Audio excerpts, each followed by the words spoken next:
खैबर पख्तूनख्वा के इलाके करक में नामालूम अफराद की फायरिंग में FBI एहलकार जाँ बहक हो गया। ज़राए के मुताबिक कोहाट टनल प्लाजा के करीब नामालूम अफराद की फायरिंग से FBI एहलकार मोहम्मद नज़र जाँ बहक हो गए।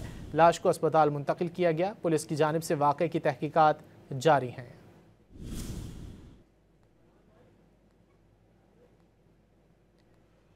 खैबर पख्तूनख्वा के इलाके करक में नामालूम अफराद की फायरिंग में FBI एहलकार जाँ बहक हो गया। ज़राए के मुताबिक कोहाट टनल प्लाजा के करीब नामालूम अफराद की फायरिंग से FBI एहलकार मोहम्मद नज़र जाँ बहक हो गए।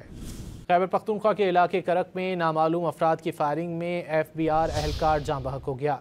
ज़राए के मुताबिक कोहाट टनल प्लाजा के करीब नामालूम अफराद की फायरिंग से FBI एहलकार मोहम्मद नज़र जाँ बहक हो गए। लाश को अस्पताल मुंतकिल किया गया। पुलिस की जानिब से वाक़े की तहकीकात जारी हैं।